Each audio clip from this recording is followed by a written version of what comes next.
Bueno, buenas noches, bienvenidos, muchas gracias por estar acá. Bueno, bienvenidos a la segunda reunión de este seminario de psicoanálisis con niños. Hoy Sergio Blanco va a iniciar su presentación.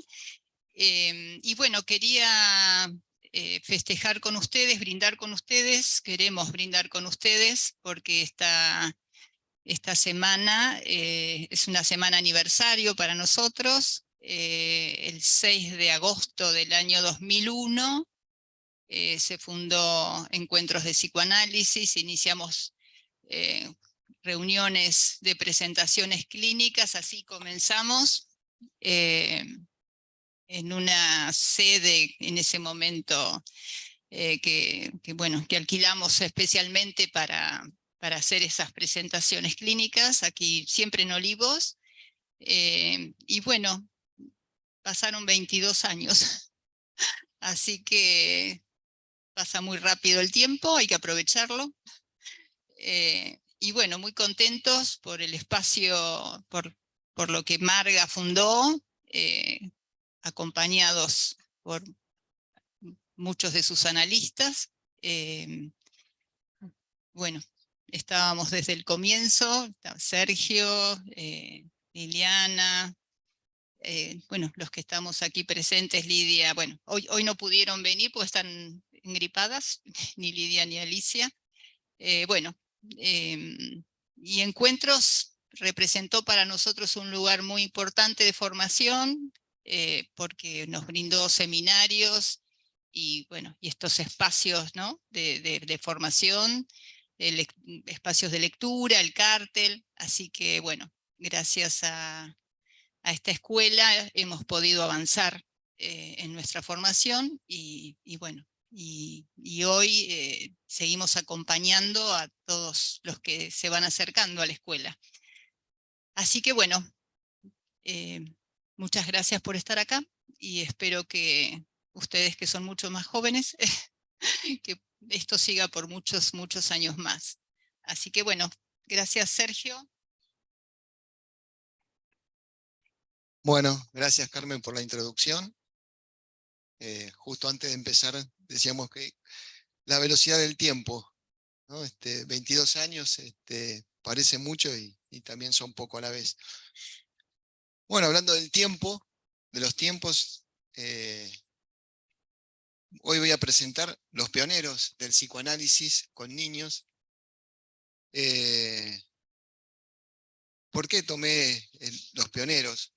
Porque traté de encontrar cómo surge el psicoanálisis con niños, quiénes eran los analistas con los que en principio empezaron a trabajar con la clínica, la manera que empezaron a trabajar, que me pareció siempre muy interesante.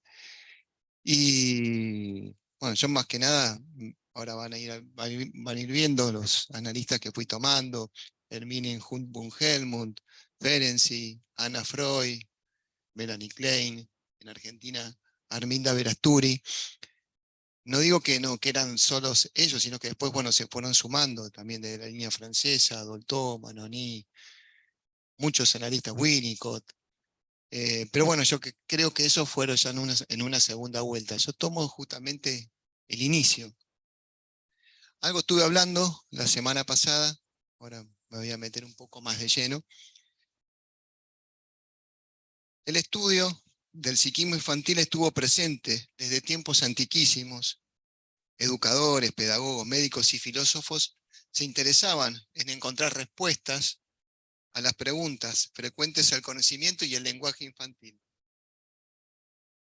En el momento que estaba Freud, había muchos científicos contemporáneos. Por ejemplo, estaba Freud, Wundt, James, Vygotsky. Había un lindo lugar al saber. Pero yo entiendo que justamente a partir del descubrimiento freudiano se produce una ruptura. Hay algo nuevo ahí. Se produce un cambio de paradigma. ¿En qué es ese cambio? En que el niño deja de ser una criatura inocente y pueril No es poca cosa lo que nos dice Freud. Después le agrega que el niño es un pequeño perverso polimorfo. Imagínense en esa época que alguien diga eso, no era muy bien recibido. Pero a medida que estaba estudiando y leyendo todo esto, también descubrí que Freud había trabajado como pediatra un tiempo. Así que él también sabía sobre clínica de niños, fue un gran observador. Creo que eso estuvo antes ni bien se había recibido, primer tiempo estuvo trabajando en una clínica con niños. Siguiendo esto, de que lo que era este descubrimiento, bueno, Freud se lo acusaba también de que se le había arrebatado la inocencia infantil con todo esto. Con esto, ¿qué hace Freud? Le empieza a decir a los discípulos que empiecen a investigar si era justamente posible un abordaje. Y lo siguen. Entonces aparece, por ejemplo, que lo habrán escuchado muchas veces, el caso Juanito, Hans. Es la primera vez que justamente se empieza a trabajar ahí con un niño con una fobia a los caballos. Imagínense en ese tiempo fobia a los caballos es como si ahora tuvieran fobia a los autos. La cantidad en ese momento era todo a carruaje. Y ahí empieza justamente a trabajar el padre de Juanito, quien era el que conducía el tratamiento, bajo la supervisión de Freud. Es a partir de ahí que la palabra de un niño de 5 años es escuchada, transcripta por su padre y relatada hacia Freud. ¿Qué es lo que hace esto?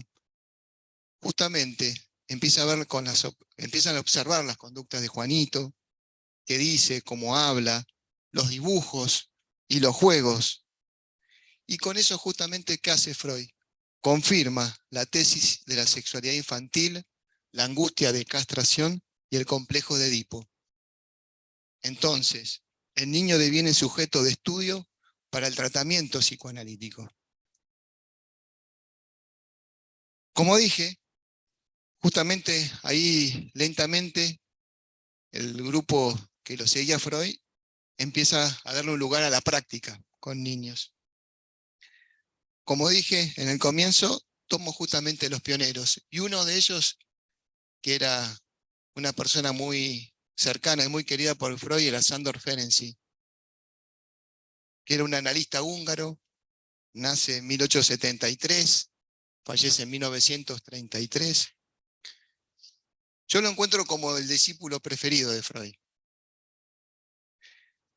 Y que tenía una particularidad, que era una persona atrayente en relación a quién iba buscando afiliaciones y la transferencia que tenía este señor. Porque a partir de él se empiezan a acercar grandes analistas del momento que empiezan a, a trabajar en el psicoanálisis. Uno de ellos, Melanie Klein, que llega a través de Ferenczi, y otro, por ejemplo, Michel Balint. A Ferenczi se le reconoce su interés en el psicoanálisis de niños, desarrollo de prestigiosos trabajos, investigaciones sobre el psiquismo infantil. Si ustedes leen el texto Tótem y Tabú, en una partecita abajo van a encontrar en negrita que dice el pequeño Arpad. Es un caso que lo tomó Alicia en el cártel y que está también en el libro, que es muy interesante, que calculo que lo va a abrir a lo largo de estas presentaciones, que justamente habla sobre el totemismo positivo, a diferencia de Juanito, que era un totemismo negativo.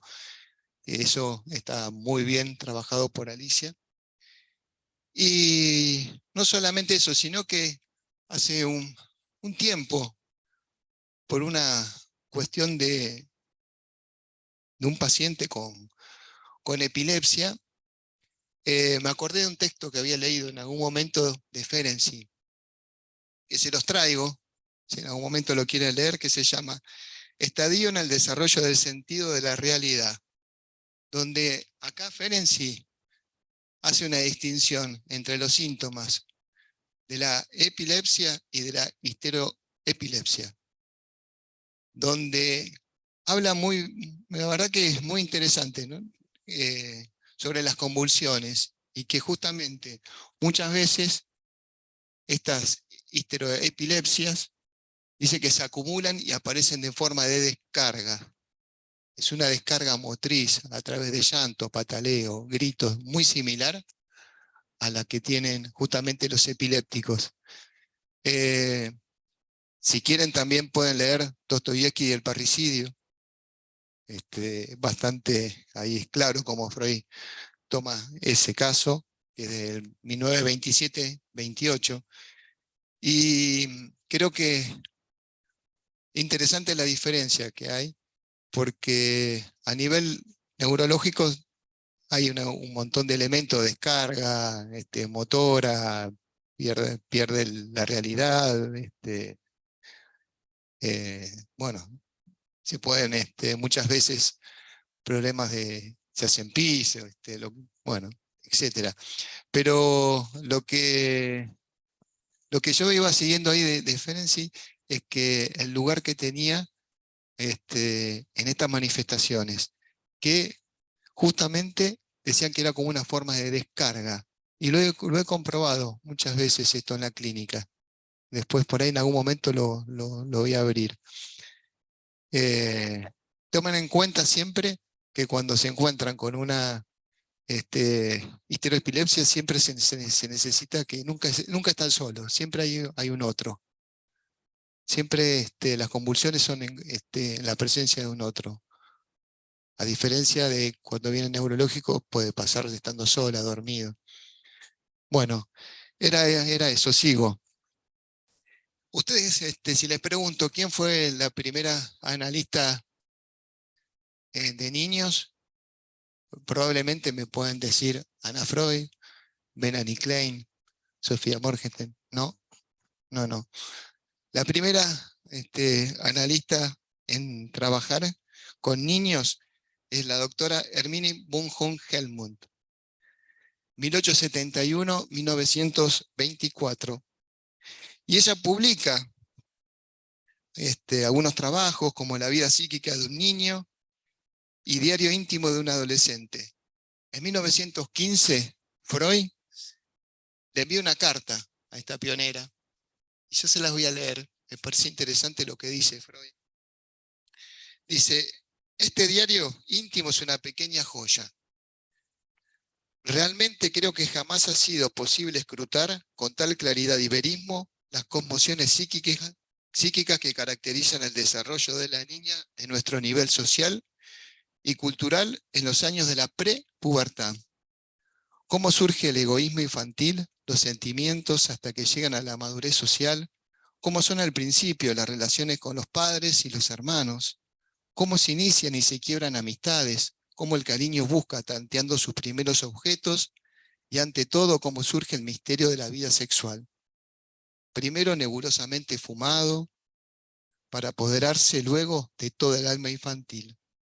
Cómo sufre el ser joven bajo la conciencia de su secreto saber para sobreponerse poco a poco.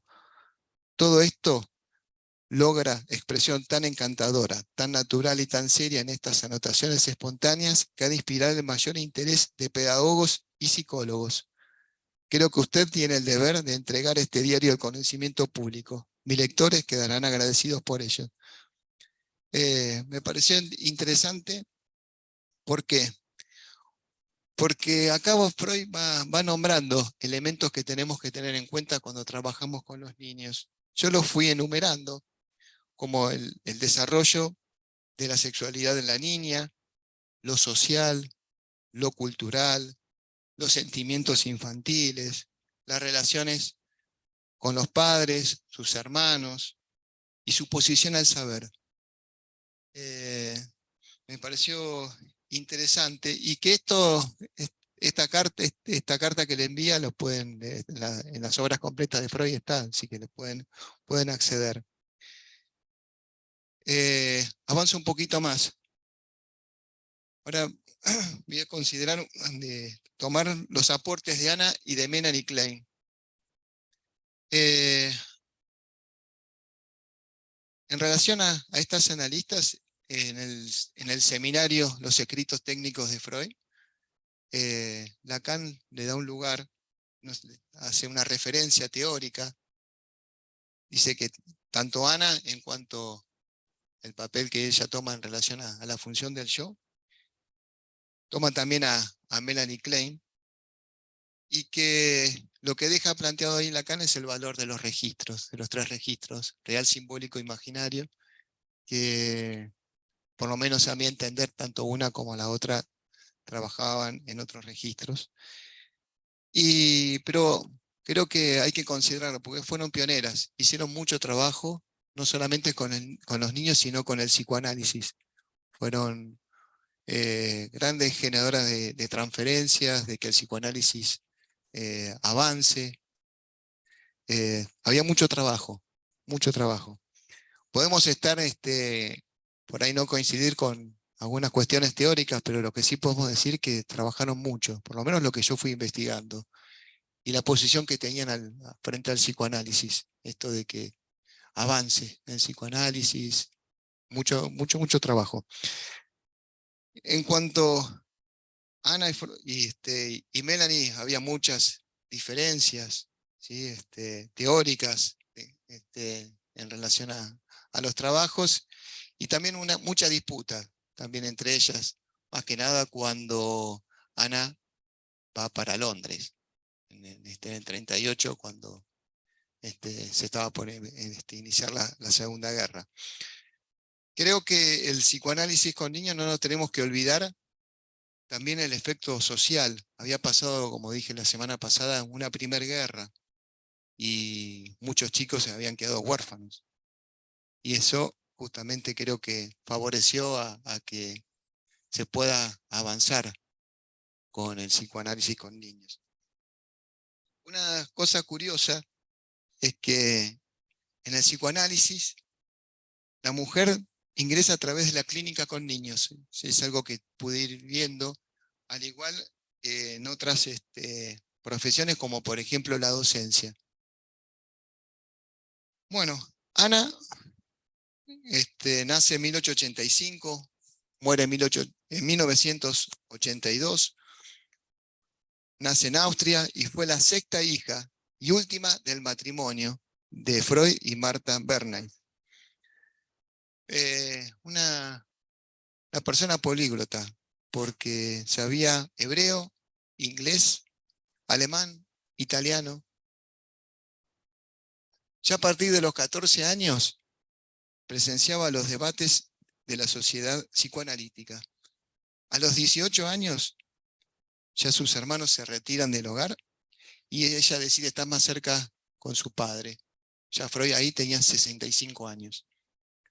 A los 19 se gradúa de maestra y empieza a ejercer hasta que contrae tuberculosis y ahí deja la docencia. Otro dato curioso, en 1918 comienza a analizarse con su padre, hasta 1922, con una frecuencia de 6 sesiones semanales.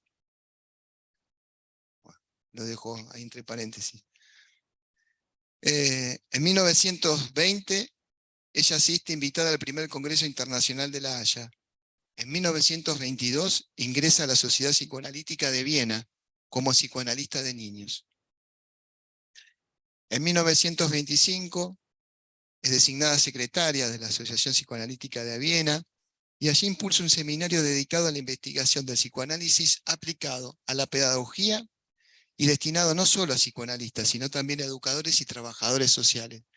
Esto es interesante también, porque era muy criticado Freud, ¿no? Que decía que justamente tenían que ser médicos, y hay hasta un texto, Análisis Profano, donde decía que la formación para analistas no era necesario ser médico, que la formación iba por otro lado.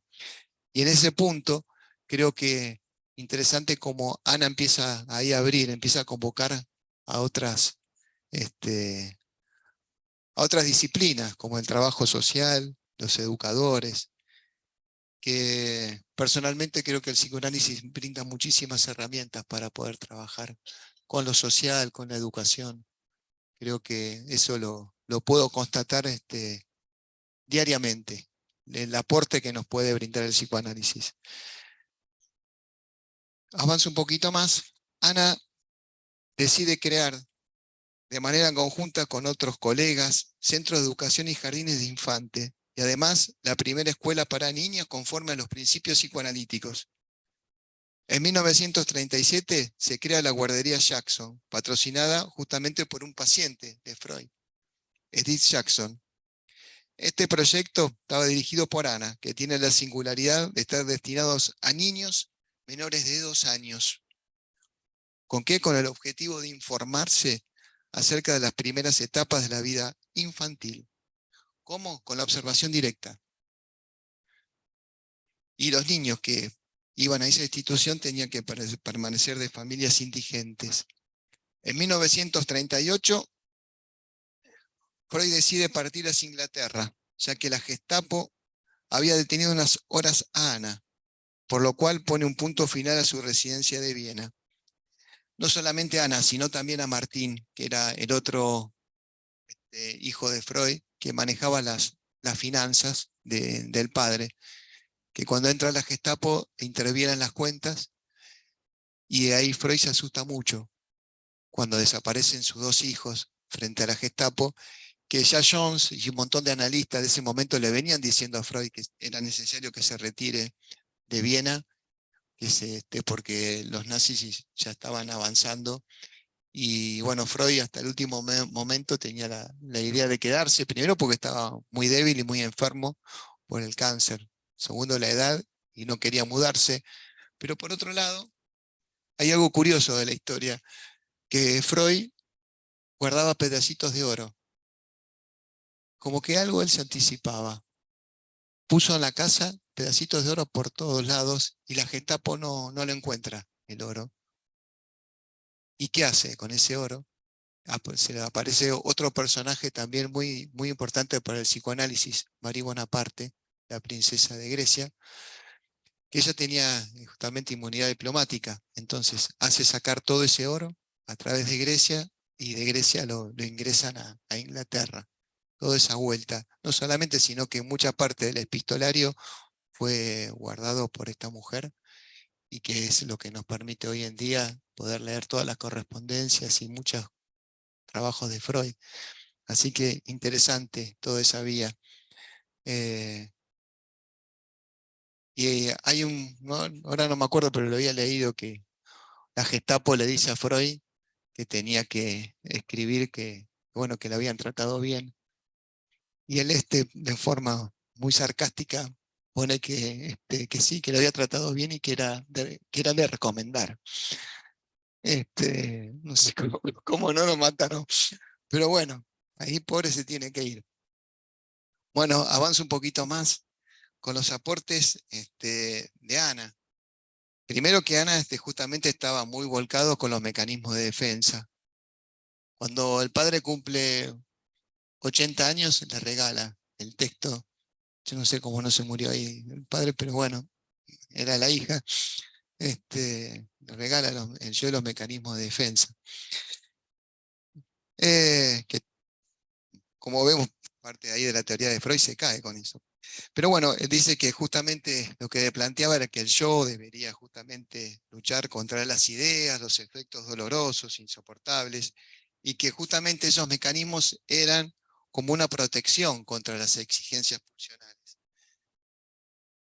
En cuanto a la clínica con niños, la transferencia, dice que ella no consideraba que había una transferencia.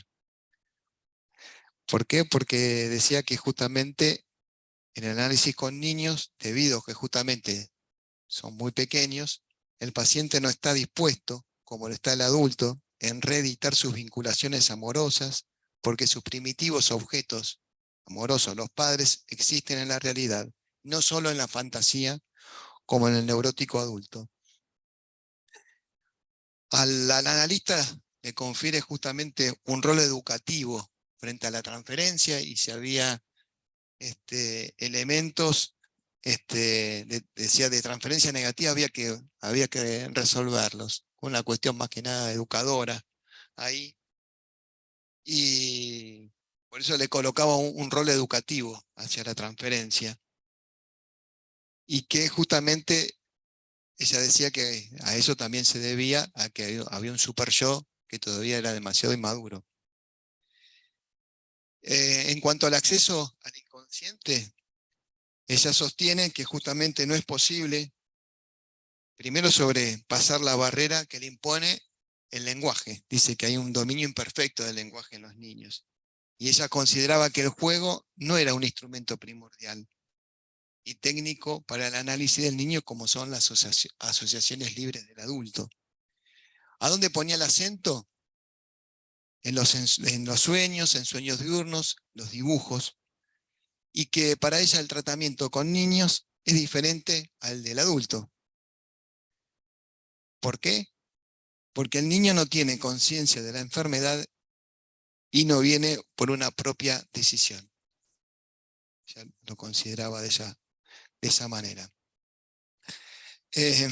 Bueno, siguiendo con los pioneros, estoy haciendo como un pequeño recorrido, ¿no?, de cada uno. Después, a lo largo de las presentaciones, voy por ahí más, metiéndome un poco más con los conceptos. En cuanto a Melanie Klein, nace en 1882, 1960, también austríaca, en Viena. El apellido de Klein no era Melanie Klein, era Reiser, era por parte del marido. ¿Y cómo llega? Por Ferenczi, por Sándor Ferenczi, que había estado el marido de Melanie Klein en la Primera Guerra, y ahí lo conoce a Ferenczi, y Ferenczi se la presenta a su mujer. Melanie Klein le dice que fue su primer maestro y que comienza a analizarse en 1914. Ya 4 años más adelante, en el 18, asiste al 5º Congreso Internacional de Psicoanálisis, acompañada por su analista. Y él mismo ahí le sugiere que, debido a la gran cualidad que tenía frente a los niños, que se dedique a este trabajo, a la clínica con niños. En 1920 asiste al 6º Congreso Internacional Psicoanalítico de La Haya, donde conoce a la que estuve hablando hace un ratito, Hermine von Helmut, quien presenta su trabajo sobre la técnica del análisis infantil. En 1922 se convierte en miembro asociado de la Asociación Psicoanalítica de Berlín, y en 1924 inicia su psicoanálisis por un periodo de un año con Karl Abraham, su segundo maestro, quien ahí lo introduce aún más en el psicoanálisis con niños. En ese año se realizó el primer congreso de psicoanalistas alemanes en Würzburg, y ahí Klein presenta el relato sobre una neurosis obsesiva de un niño. Y cuando termina la presentación, Abraham le dice: el futuro del psicoanálisis con niños reside en la técnica del juego. Y le hizo caso. En 1926, ahí es invitada por Jones a Londres, y ahí justamente fija su residencia definitiva. Bueno, Melanie Klein nos da muchos aportes para la clínica con niños. Ella justamente tenía algunas conceptualizaciones diferentes, que el complejo de Edipo y el superyo se manifestaban antes de lo que se suponía, y que el desarrollo humano atraviesa por 2 posiciones: la esquizoparanoide y la depresiva. Voy solamente ahora acá a nombrarlas mínimamente, pues Klein le dedica mucho trabajo. Dice, para ir abriendo un poco más, ¿no?, los conceptos, dice que la esquizoparanoide trata sobre los primeros meses del desarrollo, desde el nacimiento hasta los 5 meses aproximadamente. Dice que el bebé comienza a organizar gradualmente su universo. Dice que en un principio, como sabemos, el yo está totalmente desorganizado, expuesto a una ansiedad dual entre la pulsión de vida y la de muerte. El yo se escinde y se proyecta fuera su parte que contiene la pulsión de muerte, poniéndola en un objeto exterior.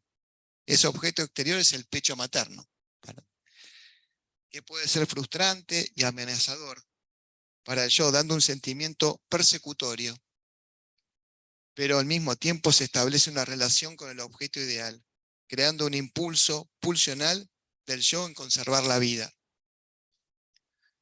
Ella nos dice que si el desarrollo se efectúa en condiciones favorables, el bebé siente que su objeto ideal, es decir, el pecho bueno, y sus propios impulsos libidinales son más fuertes que el malo, y entonces cada vez logra identificarse con ese objeto ideal. Con esto el yo se va fortificando y capacitando para defenderse a sí mismo. Esto hace que el bebé pase por momentos una integración más o menos completa, logrando procesos integradores, surgiendo una nueva fase de desarrollo, que es la otra posición, la posición depresiva. En esta segunda fase, el bebé reconoce ya un objeto total, que es justamente la madre, puede ser buena o mala, estar ausente o presente, a la que pueda amar y odiar al mismo tiempo. En este momento ella empieza a visualizar la relación entre su madre y el padre. Esta integración del yo y del objeto dice que continúa de maneras simultáneas. Si en la primera fase, la esquizoparanoide, el motivo de la ansiedad era destruir al yo, en la depresiva, las ansiedades brotan de esta ambivalencia de que el bebé, en sus impulsos destructivos, pudiera haber justamente destruido al objeto amado, de quien depende totalmente. Entonces, esta experiencia justamente lo que moviliza a querer reparar al objeto y al yo. Acá aparece, bueno, entre estos conceptos, lo que ella justamente va a considerar es que no es a través de la educación del síntoma en la clínica con niños que pueda producir algún cambio, sino dice que justamente a través del trabajo analítico que permite la exploración del inconsciente, ya que justamente para ella, para Melanie Klein, dice, el mismo está constituido entre los 2 y los 3 años, y que además de todo eso se puede desplegar la transferencia. Ella plantea que la capacidad de transferencia es espontánea en el niño, por lo cual el trabajo analítico es interpretando tanto la transferencia positiva como la negativa. ¿Qué nos propone para el trabajo con niños? Es la importancia del juego. La actividad lúdica, dice, nos posibilita el acceso hacia el inconsciente del niño. Para ella, el juego es un equivalente de las asociaciones libres del adulto. Plantea una relación entre el juego y su simbolización, permitiendo al infante poder transferir sobre los juguetes sus intereses, fantasías, angustias y culpabilidades. A lo largo, ahí de la investigación del libro, me detengo mucho en el lugar del juego. Cómo se interpreta el juego, de qué manera, qué es lo que representa el juego. No nombro simplemente que dice que en el juego está lo arcaico y lo filogenético, lo que nos transmite el juego. Que uno con eso, y al tener la clínica lacaniana, nos permite ubicar el lugar del significante, el linaje, la historia.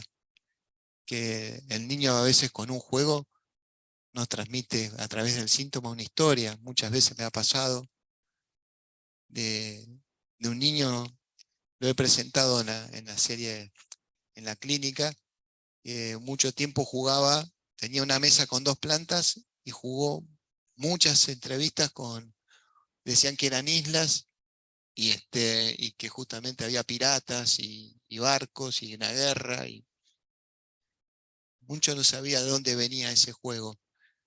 Y cuando empiezo a entrevistar a los padres, que no me habían comentado ese detalle, el abuelo había participado de la guerra de las Malvinas, una persona muy importante este abuelo, cosa que ese relato yo no lo había tenido en la entrevista, lo pude encontrar a partir del juego. Eso es un ejemplo, como hay otros más que pueden aparecer en el juego. Por eso tomo lo arcaico, lo filogenético, que después lo vamos a ir abriendo a lo largo de las clases.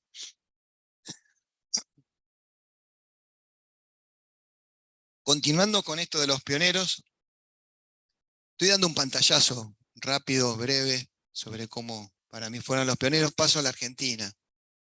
¿Cómo llega acá el psicoanálisis a la Argentina? La que introdujo la práctica del psicoanálisis con niños, muchos la habrán escuchado, Arminda Verasturi, 1910-1974. Ella se recibe de docente e ingresa a la Facultad de Filosofía y Letras de la Universidad de Buenos Aires, y ahí egresa como profesora de Ciencias de la Educación. Como aparte ella le interesa, acompañaba a su marido, Villon Rivière, estaba en el Hospicio de las Mercedes, que es actualmente el Borda. ¿Y qué hacía? Lo mismo que decía ahí Ana Freud, la observación directa. Observaba a los niños que iban a acompañar a las familias de los internos. Como los domingos o los fines de semana era un lugar de visita, iban muchas familias con niños. Y ella empieza a observar justamente los niños y empezó a trabajar ahí en los pasillos. Ella tenía un deseo muy fuerte de trabajar con niños. En 1942 centra su interés en las dificultades de aprendizaje de los niños, y ahí se orienta a leer Anna Freud y Sophie Morgenstern. Pero esa lectura fue solamente el preámbulo. Ella comienza su análisis personal con Ángel Garma, quien le sugiere estudiar la técnica del juego de Melanie Klein.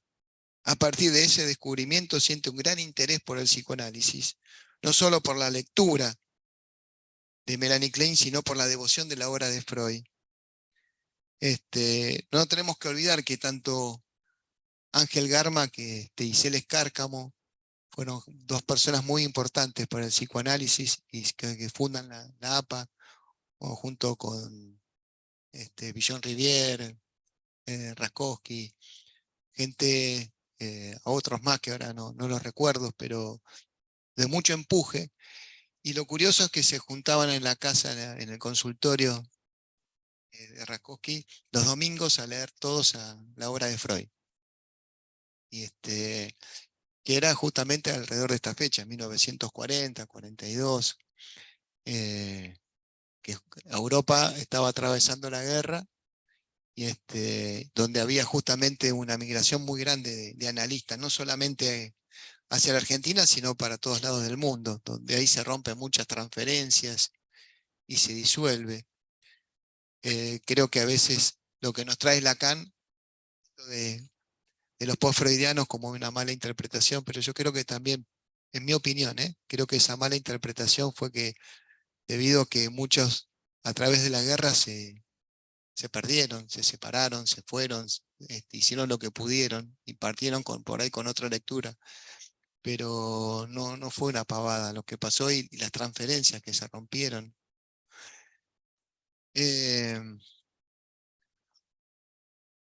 Lo curioso es que Arminda tuvo una comunicación epistolar con Klein entre los años 1944 y 1958, supervisaban a través de las cartas. Y tuvo un primer encuentro, se juntan, se ven, en el Congreso de Psicoanalistas de la Lengua Francesa, que se llevó a cabo en París. Acá es un dato curioso, cuando se juntan en París, porque también ahí estaba Villon Rivière, y Villon Rivière expone también en ese momento, en ese congreso, que él venía investigando a Isidoro Ducas, el conde de Lutremont, que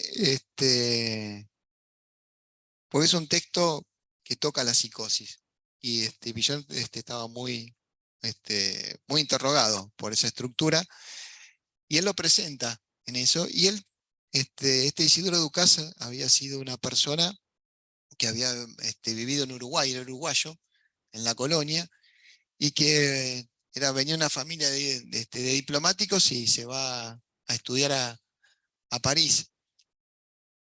Y le da a Pillon como una dirección que más o menos había estado viviendo ahí por París. Y la va a ver a la mañana temprano, no encuentra nada, busca, camina esa dirección, no encuentra nada y se vuelve al Congreso. Presenta, se acerca a Lacan y le dice que le había gustado mucho el trabajo y que lo invitaba a la casa a cenar junto con su mujer y, y le da la dirección.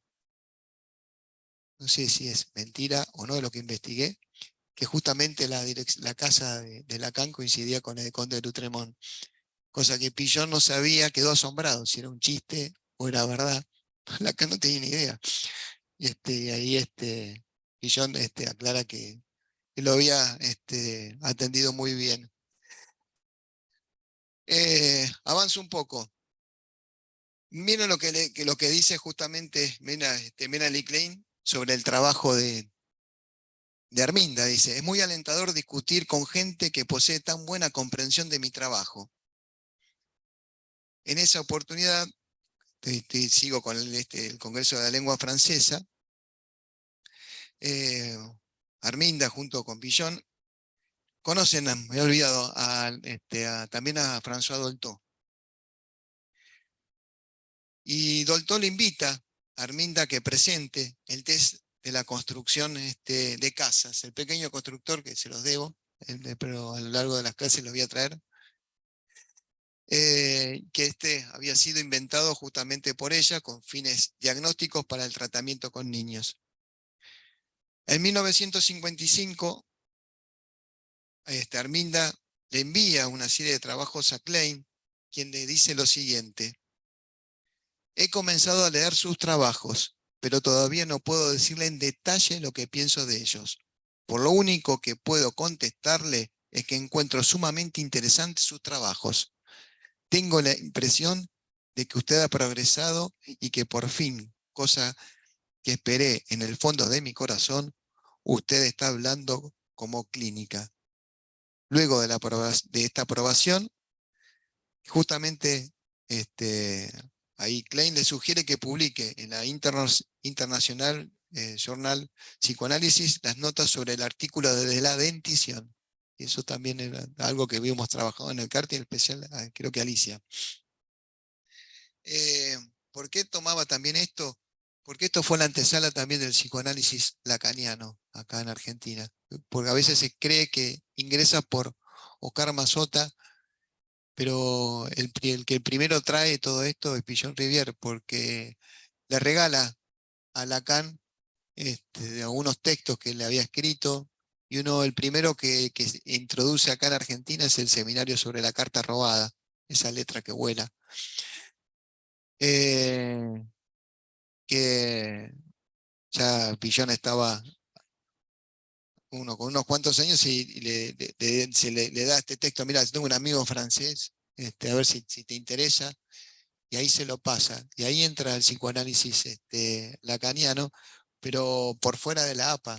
Entonces muchas veces quedó como ese halo de rebeldía, porque no se daba en las universidades, sino que era todo por fuera. Y ahí justamente va ingresando el psicoanálisis lacaniano en la Argentina. En cuanto al aporte de Arminda, hay bastantes cosas interesantes. No solamente esto que dije del pequeño constructor,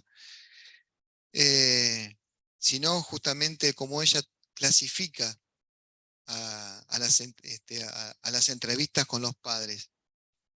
Dice, para ella es fundamental. O sea, acá dice que aportan un gran número de elementos pertinentes, tanto de los padres como así también en el niño. ¿Y qué nos aconseja? Dice, no finalizar las series de entrevistas sin haber logrado datos básicos, fundamentales antes de conocer al niño. Miren lo que nos dice: motivo de consulta, historia del niño, cómo se desarrolla un día de su vida diaria, un domingo, feriado, el día de cumpleaños, cómo es la relación de los padres entre ellos, con sus hijos y con su medio familiar inmediato. Todo eso tenemos que tenerlo en la cabeza cuando entrevistamos a los padres. Y el síntoma, y bueno, es un trabajo muy, muy lindo entrevistar a los padres y a mí me interesa. Mire, otro punto más interesante lo que nos dice, que ella resalta la importancia de la primera hora de juego. Y un hecho decisivo es que todo niño, aún el más pequeño, muestra desde la primera sesión la comprensión de la enfermedad y su deseo de curarse. Es otra perlita que me parece interesante ahí. También nos expone y nos orienta cómo pensar en el consultorio, que a veces uno no lo tiene en cuenta cuando trabaja con niños. Los materiales de trabajo, con las edades y los niños que va a tratar. Ella le da mucho lugar al agua y al fuego. Yo lo utilizo con los niños. Tengo la suerte de tener un patio delantero, donde ese patio lo transformo en consultorio con elementos de agua y fuego. Eh, es, Aparecen cosas interesantes en el trabajo. Hay un texto, un libro, dice El niño y sus juegos, y que ahí Arminda brinda una visión completa de la actividad del juego y su significado a lo largo del desarrollo individual. Y ahí describe y explica el juego del bebé, el del niño pequeño, el del escolar, el del preadolescente. Y acá hay algo curioso, que en el libro Teoría y técnica del psicoanálisis con niños, que es interesante lo que nos plantea en relación acá al historial de Juanito. Y que cuando leía como la presentación de ella del caso, voy a extraer una puntuación que para mi forma de ver no la pudo pescar ni Freud ni Lacan, la pesca Arminda. Leo como ella lo presenta. Dice, al estudiar la evolución del síntoma, está hablando de Juanito, señala que intensamente antes de la aparición de la fobia, Juanito tuvo una crisis de ansiedad y que a los 4 años y 8 meses tuvo un sueño de angustia en el que él expresaba el miedo de ser abandonado por un caballo. Los primeros síntomas de su fobia, que iba a condenar a Juanito a no poder salir de su casa, surgieron poco tiempo después. Y acá ella introduce 2 acontecimientos que aparecen desde el principio conectados con la fobia. El primero, el miedo que sintió cuando vio caer el caballo. El segundo, el temor que lo mordiese. En esa época, Juanito se enferma de gripe y debe estar en cama 15 días. Ella dice, pienso que esa enfermedad fue consecuencia de las angustias mencionadas. Hasta acá más o menos viene todo más o menos como Freud lo lee y como podemos encontrarnos en Lacan. Pero yo encuentro esto. Dice, a la gripe de Juanito le surge una amigdalectomía, una operación de las amígdalas. Luego, después de esa operación, la fobia se intensifica notablemente. Aunque Freud, dice acá Arminda, no valoró esta cirugía como uno de los factores desencadenantes de la enfermedad, hoy no podemos sino darle ese valor sobre si pensamos que la boca desempeñó un papel importante en esta fobia y que Juanito señalaba con la frecuencia que los caballos blancos muerden. Cuando se le pasa por delante de los dedos, muerden, decía Juanito. En el embarazo de la madre de Juanito, que estaba hablando de la hermana, Hannah, se le incrementó al niño la curiosidad sexual y su masturbación. La madre no solo lo amenazó con cortarle los genitales, sino que más tarde le propuso acostarlo con las manos atadas para que no se masturbase. Ella nos dice esto, con estos antecedentes comprendemos que esta cirugía de las amígdalas debió ser vivida por él como el cumplimiento de la amenaza materna, intensificándole la angustia de castración por desplazamiento de lo genital al oral. Si su garganta se podía amputar una parte, entonces era factible que esto también le pasara con los genitales. Nos dice que la equiparación de la boca con la vagina, de acuerdo con la anterior, hizo que el temor a los caballos se centrase en que éste podía morder, en especial los dedos, porque la masturbación podía impedirle también quitarle el instrumento con lo que efectuaba, que eran las manos, ya que habían sido amenazados con atarlas. Y la característica del caballo blanco, temido, pienso, dice, que este detalle pudo originarse con el color blanco del delantal del médico durante la operación. A mí me pareció muy interesante lo que dice. Y también el bozal, ¿no? Que a veces en ese momento la anestesia era por inhalatorio.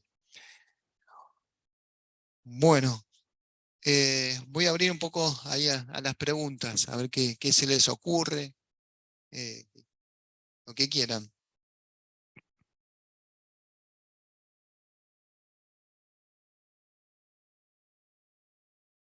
Ante todo quería agradecerte, Sergio, porque la verdad que muy, muy lindo escuchar todo este recorrido. Realmente muy, muy interesante todo lo que has leído y la verdad que es un gran aporte porque muchas veces, bueno, uno no se detiene tanto en la historia, ¿no? Así que bueno, en principio de mi parte quería agradecerte. Bueno. Ali, ¿cómo te va?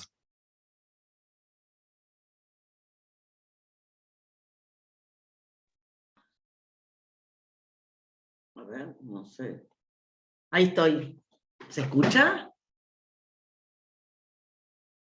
Hola, hola. Sí, te escuchamos. Hola Sergio, hola Mari ¿Cómo te va? Carmen. Hola a todos los que están allí, hola a todos los que están virtual. Bueno, adhiero totalmente a lo que plantea Mari Carmen de tu recorrido, porque en verdad es un trabajo como muy detallado, muy puntilloso que hiciste por los analistas, por estos analistas que pensaba que más allá de sus conceptualizaciones teóricas o sus equívocos, empezaron a pintar el mundo de un niño de una forma diferente. Como dice Freud en El hombre de los lobos, voy a empezar pintando el mundo del niño. Que así que eso, bueno, te lo agradezco muchísimo, Sergio, me gustó mucho volverlo a escuchar en otros tiempos. Bueno, en esta oportunidad festejamos nuestros 22 años también con la presentación de este seminario y el libro.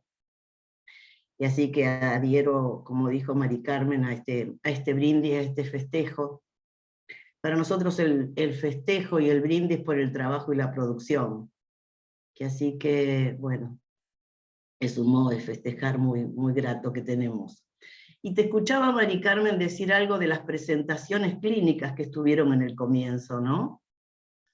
Qué bueno esto, porque me parece que hay un punto que hemos sostenido, que Marga ha sostenido, bajo una forma de la presentación clínica, que es a poder articular los conceptos, ¿sí? Que eso es el objetivo de la presentación clínica, no hay otro. De hecho, van a encontrar trabajos en el libro, ¿sí? De sujetos analizantes nuestros. Y Sergio, lo que anoté aquí es que algo que vos planteabas es que el niño deviene sujeto de estudio. Me preguntaba entonces, a propósito de que si el psicoanálisis introdujo un nuevo paradigma, en la actualidad hay también nuevos paradigmas respecto al niño. ¿Y qué quiere decir que el niño es objeto de estudio? Como que ese camino pensaba que Freud dejó atrás, que de la neurología, para darle paso a la subjetividad de un niño, lo que le pasa a un niño, el temor, el miedo, bueno, los síntomas, sus fantasmitas. Me parece que es un tiempo como de que el psicoanálisis aporte todo el tiempo acerca de la dimensión de un sujeto, ¿no? Totalmente diferente a como se piensa para la ciencia, ¿sí?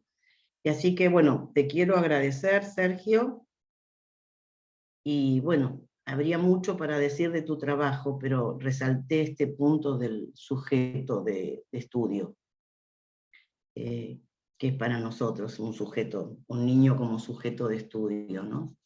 Bueno, gracias. Gracias a vos, Alicia, igual que acá, a Carmen.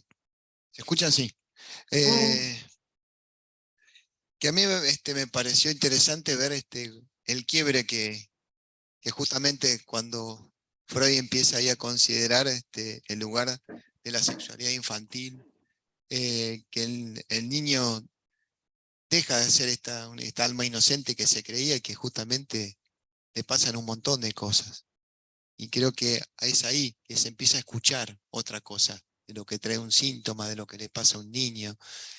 Y que creo que también lo que decís en la actualidad, muchas veces al síntoma del niño se le pone una sigla. Yo no estoy muy de acuerdo que un niño tenga una sigla, una etiqueta. Creo que siempre tenemos que escuchar el síntoma, qué es lo que le pasa, por qué le pasa esto y no otra cosa.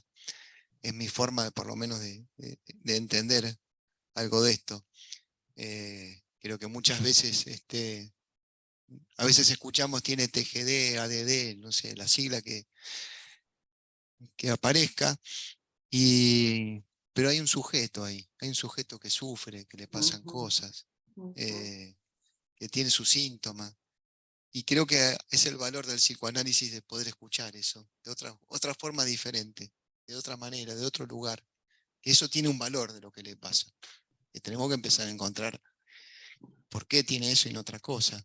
Creo que es un arte ahí nuestro de empezar a trabajar y hay muchas aristas porque no es solamente el niño, tenemos que trabajar con los padres, tenemos que escuchar la demanda del colegio, que nos piden informes, hay muchos elementos que intervienen y como analistas tenemos que saber manejarnos también con eso. A veces es necesario aclarar algo, a veces sí, a veces no. Creo que es caso por caso, es muy artesanal el laburo que uno hace cotidianamente con el niño, la familia, cómo se juega la transferencia. Diferente cuando uno trabaja en el consultorio, cuando uno trabaja en una clínica asistencial, en una institución. Son diferentes formas también del analista de poder trabajar. Así que hay una pregunta ahí.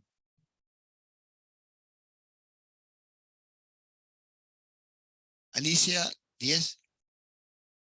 Díaz, no veo. Sí, Alicia Díaz. Hola, Alicia. Sí, no sé si se ve. Yo decía también, cuando vos decías escuchar al niño, también lo escuchamos cuando estamos en forense, ¿no? El trabajar en forense también nos permite escuchar al niño, ¿no? Y a partir del juego también surge toda esta cuestión de qué es lo que le está pasando, ¿no? Y es muy interesante esto que plantea Verasturi en las entrevistas con los padres, porque previo a ver a un niño siempre hacemos la entrevista con los padres, ¿no? Y eso nos interroga muchísimo, muchas cosas también. Y es importante esto que dice, ¿no? Por ahí un día cotidiano del chico, el día del cumpleaños, cómo se relaciona con uno, con otro. Eso es importantísimo, ¿no? Y nos permite ver, bueno, dónde es que surge esa problemática que se presenta en forense, ya sea problemas de familia como problemas penales, ¿no? Delitos. Sí, coincido. Mm, Primero, gracias ahí, Alicia, no, nada. Sí. por tu pregunta. Sí, sí, personalmente tengo muchas, trabajo mucho también con los juzgados. Ah, Así que estoy en ese punto, hace muchos años tengo una institución asistencial y estoy en eso bastante al día con el trabajo que hacen ustedes. La verdad que ujú. sí. Creo que el juego es una gran herramienta que tenemos ahí para poder trabajar. Y vos decías ahí hincapié en las entrevistas, ¿qué debemos preguntar? Yo creo que no solamente lo que nos dice ahí Arminda, que es muy preciso, sino que hay ahí también, lo que a mí me parece, ¿eh? Creo que en eso también tenemos que pescar, que lleva mucho trabajo, que el lugar que tiene este niño en la familia, qué lugar tiene, qué lugar ocupó.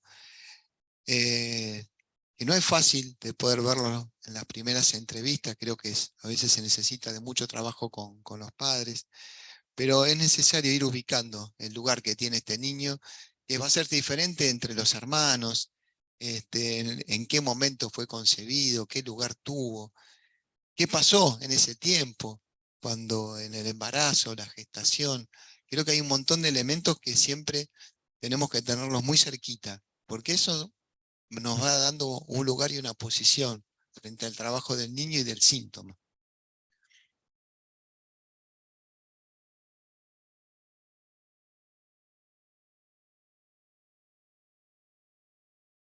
Hola, ¿escuchas? Sí. Bueno, gracias Sergio y gracias a los cuatro porque estuve leyendo el libro y está re bueno.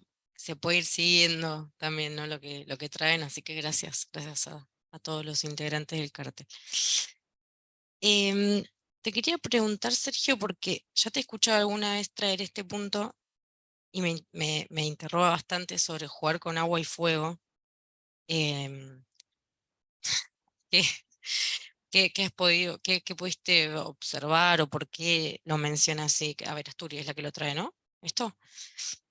Eso quería preguntarte. Gracias. Sí, es ella la que nos dice que el consultorio tiene que tener mobiliario especial y una cosa que para niños pequeños dice que nos aconseja trabajar con agua y fuego. Lo que pasa que uno tiene que tener un consultorio apropiado porque te prenden fuego las cosas. Imagínate, niños ya son inquietos y se pueden lastimar. Creo que primero uno tiene que estar muy atento al cuidado.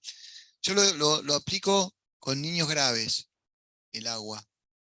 Por ejemplo, con niños psicóticos, autistas.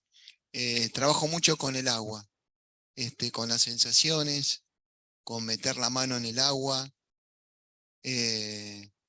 con mojar los muñecos. Por ejemplo, en la institución trabajé con un niño que el consultorio pasó a ser la cocina porque usábamos la pileta para trabajar con el agua. ¿Por qué? Porque justamente había un niño que estaba en un hogar de abrigo y que, bueno, le había pasado cosas muy graves en la historia donde justamente estaba muy marcado el descuido. Y junto con él venían otros chicos también del hogar y otro en la sala de espera que jugaban los dos juntos al cuidado, que era el cuidado. Y un día entra este primer paciente y me dice si puede venir su amigo, que querían justamente jugar con los muñecos que estaban jugando al cuidado. Yo no sabía que era el cuidado. Y entonces entran con los muñecos y me dice, sí, quiero jugar al cuidado porque queremos lavarlos, ponerles perfume, cambiarle la ropa. Y era algo que ellos, lamentablemente, no había estado en su vida. Hubo mucho maltrato. Y le dije que sí, y estuvimos mucho tiempo en la cocina, que armé el consultorio, ahí con los muñecos, y era poner las bachas de la cocina llenas de agua, lavar los muñecos con detergente, con shampoo, la ropa, y entre ellos mismos, trabajaban los dos juntos, iban justamente metiéndolos. Yo me quedé al costado, iba interviniendo con lo que decían, ¿no? Y que era siempre justamente, traían algo también de ellos del amor ahí, que ellos lo ponían en esos objetos, y fue todo con el agua, ahí jugando. También está muy metido en el ser humano, ¿no? El bautismo, lo que es el agua, el purificarse, eso está también en nuestra historia, en nuestro linaje como humanos. Son ceremoniales, y yo lo ubicaba también, ¿no? Algo de lo nuevo, que era que le permitía el agua, ¿no? Que era también poder tener algo de lo nuevo para poder empezarlo. A ver, creo que en ese punto lo que también que tenemos que tener, creo que también lo que dice ahí Arminda, tenemos que ser muy abiertos al trabajo. Carmen había presentado hace unos años una chiquita que vos trabajabas en la cocina. Armaste tu consultorio en la cocina, me acuerdo. Fue un caso Sí, muy también lindo. era un chico muy grave y bueno, como un modo claro, yo en realidad el consultorio es chiquito, entonces bueno, uno puede de pronto ir a la cocina y sí, así cocinábamos porque le gustaba cocinar y bueno, y era un modo con el agua, claro, con el agua, con la harina, con un bols, colocar lo que es el adentro, afuera, arriba, abajo. Bueno, la cuestión era que con algo que a él lo atrayera, o atrajera, porque si no era muy difícil, o sea, un chico muy disperso, entonces era un modo de mantenerlo interesado, ¿no? O sea que creo que esto es lo importante, que el analista va creando sobre la marcha las condiciones para que el niño se conecte, ¿no? Juegue y hable, surja el hablar, ¿no? Porque eso ya, bueno, va dando cuenta de lo que va generándose. Así que creo que es eso el valor ¿no? Pensaba cuando te escuchaba esto de que son niños graves, porque a lo mejor un niño que no es tan grave, un niño neurótico no necesita tanto el agua porque puede simbolizar con un recipiente, imaginar que está bañándolo, ¿no? Jugamos a la mamá y lo bañamos, pero un chico más grave necesita el elemento más concreto. Yo ahí el fuego también muchas veces lo he visto, chicos que lamentablemente sufrieron algún tipo de maltrato o de abuso. He recibido no hace un tiempo un niño de 5 años que había intentado prender fuego su cama, la cama también de diferentes chicos del hogar. Ahí estaba muy metido el fuego. Y habían intentado también ahorcarse con los cordones de la zapatilla. Lo recibo. Y ahí con este chico, lo primero que me dice si tenía fósforos. Y le dije que no. Y me dijo, ¿y no me conseguís? Y le dije que sí. Y, y digo, y ahí empezamos bueno, tuve varias entrevistas, al principio que no quería hablar. Y que no quería trabajar, no quería entrar. Pero un día yo veía esas cosas del azar, que no sé si es hasta qué punto azar, había prendido un saumerio en la sala de espera, y, y él entró con el palito del saumerio. Y ahí me dice justamente si tenía fuego. A partir de eso empecé a trabajar con él. No fue por el fuego. Y lo vi varios tiempos, sí, digo, casi un año y pico, casi 2, este chico, porque entró después en un periodo de adopción. Y del juego del fuego, porque al principio era prender fuego los papeles. Y que iba justamente viendo qué es lo que él quería prender fuego, de qué papel, iba abriendo todo esto. Porque era un pibe que había estado ya muchos años en diferentes hogares y que siempre venía él ahí con los papeles que le iban entregando. Y un día me dice que quería aprender, que tenía ganas de ir porque habíamos estado caminando, pues era un pibe que no lo podía dejar quieto en el consultorio, andaba por todos lados. Y un día fue a la cocina y vio que había una parrilla en el patio. Entonces me pide de que quería ir al patio a prender fuego. No sé, a veces no sabe hasta qué punto, y yo accedí a prender fuego y le dije qué es lo que quería prender fuego. Y ahora él me dice que un cuaderno. Digo, ¿y qué era el cuaderno? Era un cuaderno que él, con el que había entrado al primer hogar, que lo tenía en la mochila. Yo no sabía que tenía. Él entraba con un bolsito y él me dijo que quería prender fuego a ese cuaderno. Que ahí estaban muchos elementos de la historia. Y yo ahí le cambio, le digo, si esa historia está, si en vez de prenderla a fuego, si podíamos empezar a dar una vuelta al cuaderno, una vuelta de hoja, podíamos empezar algo nuevo. Y ahí pasó el juego a querer jugar, a ser a peluquero. Pasó del fuego a peluquero con las tijeras. Y yo tomaba esto de poner un corte a esta historia. Y de golpe pasó el consultorio a hacer una peluquería con espejos, con sillas, con tijeras. Obviamente yo era al que me sometía, me cortaba. La verdad que en eso era muy grave, lo dejaba. Y en esos días, un día muy chico, muy inteligente, muy gracioso. Me acompaña Mariano, que es pelado. Y entonces me dice, ¿cómo no juego? Le dice.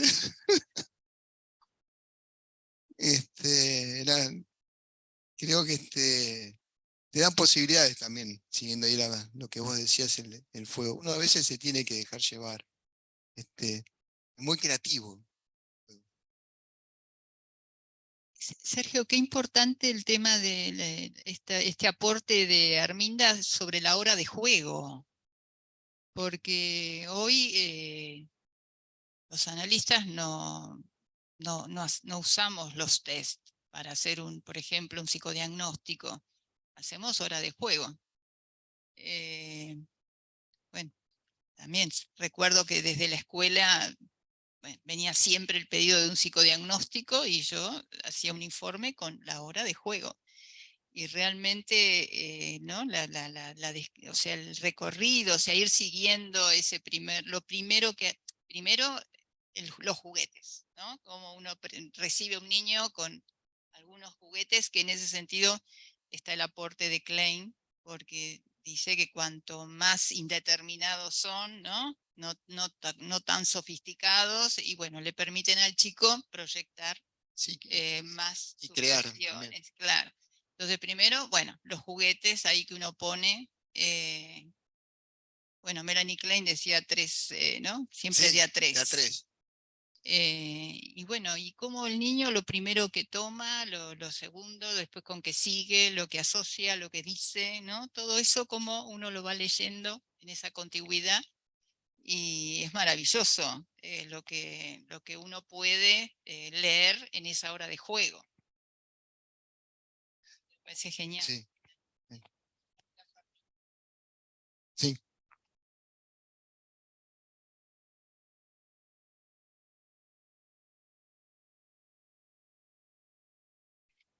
Vos hace un rato mencionabas el efecto que había traído la guerra, las consecuencias que había traído en los chicos, y mi pregunta tiene que ver con algo que vivimos hace poco, que fue la pandemia, que entiendo que no se compara son cosas distintas con una guerra, pero ¿hubo cambios, trajo consecuencias?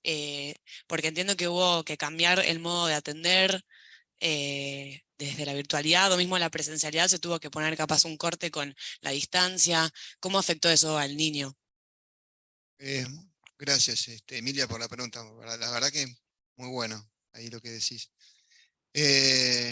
Sí, nos cambió de un día para otro de paradigma, de trabajar con el niño, empezar a poner una camarita, un teléfono.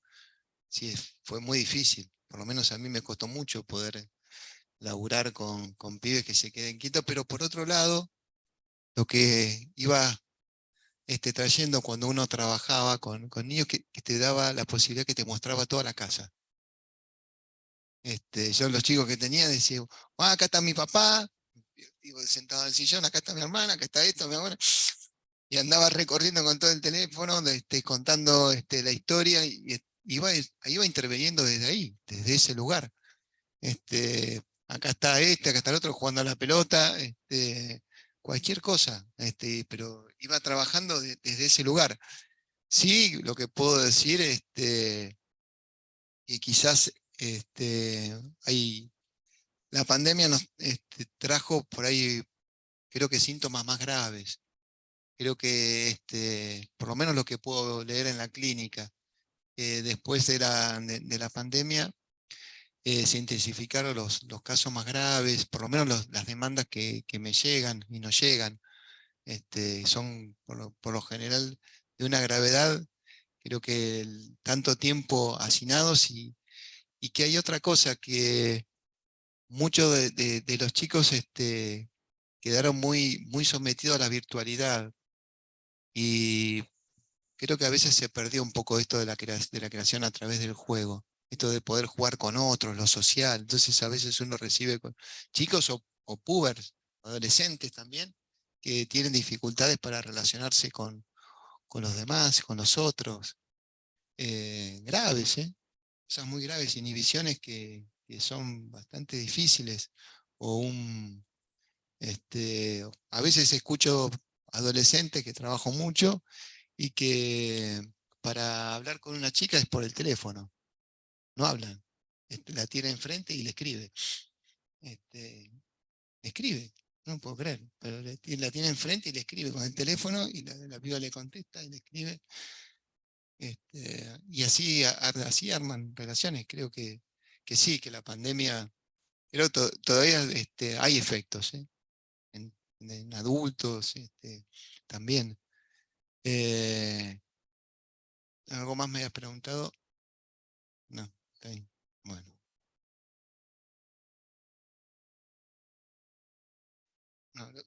No debe programar, mejor leo acá. Dice, en relación a la hora de juego me pareció importante pensar este aporte en el que todo niño demuestra la comprensión de la enfermedad y su deseo de curarse. La importancia de esta instancia para poder pensar si el síntoma es del niño o si recae sobre él. Está muy bien. ¿Quién lo escribió? Rocío Rivas. Hola Rocío, ¿cómo te va? Sí, justamente lo que nos dice ahí Arminda, que la primera hora del juego tiene esta singularidad de cómo ingresa este niño, este deseo de curarse, y que justamente dice que también es pronóstico, es diagnóstico y pronóstico el juego. Y después decir si el síntoma es del niño o si recae sobre él. Y bueno, ahí tenemos los aportes, el aporte de Lacan, creo que es fundamental. Ahí en 2 notas sobre un niño nos da ahí a entender a dónde está ubicado el síntoma del niño, ¿no? Como en la estructura parental o como en la cuestión fantasmática. Creo que todo esto lo podemos leer de otra manera también gracias a Lacan, con los 3 registros. Creo que de esto hay un gran aporte que tenemos a partir de Lacan. Así que sí. Bueno, tenemos que ir cerrando. Te doy la palabra para presentar. Alicia, ¿lo vas a leer? Hola. Hola, Li. ¿Querés Hola, hola. contarnos lo que vas a Dale. presentar el martes que viene? Bueno, les voy a contar. Que también seguimos bajo el título, como está en el libro, de nuestros antecedentes. El título que yo elegí en esta oportunidad, en aquella oportunidad, es de Jacques Lacan a Arminda Verasturi, la función del padre en la estructura. Lo que voy a trabajar fundamentalmente es el concepto de desarrollo en Arminda Verasturi, diferente a lo que plantea Lacan respecto al desarrollo, para lo cual voy a recorrer algunos seminarios. De Arminda Verasturi decía, bueno, vamos a seguir con la hora de juego, porque también tomé la hora de juego infantil, y decía en el libro que ella ha sido una verdadera pionera, y su obra tuvo el valor fundacional en la Argentina con respecto al psicoanálisis con niños, esto que contaba Sergio hoy. Yo destaco en el trabajo el valor que ella le da a la función del juego, como así también cómo se detiene para ubicar la transferencia, el valor de la interpretación y los efectos, cómo los lee. Me centraré luego allí para situar el aporte lacaniano, nombrar al padre como un significante fundamental y articular su función. Y esto, Arminda, este es un aporte de Lacan, verdaderamente, que permite una nueva conceptualización de la realidad humana en sus tres registros. Bueno, es alrededor de estos nudos y articulaciones que voy a tomar la reunión próxima, ¿sí? Bueno, los espero a todos. Gracias. Bueno, gracias Alicia, gracias a la gente que nos acompañó acá de manera presencial, gracias María Carmen. Bueno, gracias ahí a la gente que está del otro lado. Ahí veo otra que dice, tengo que retirarme. Bueno, ¿quién? ¿Liliana es? Bueno, gracias hace rato, bueno, gracias Liliana. Acá. Bueno, como dije la semana pasada, espero que nos sigan acompañando y que tenemos mucho trabajo ahí para poder presentar y creo que está bueno. Así que muchas gracias, buena semana y nos vemos. Chau, chau.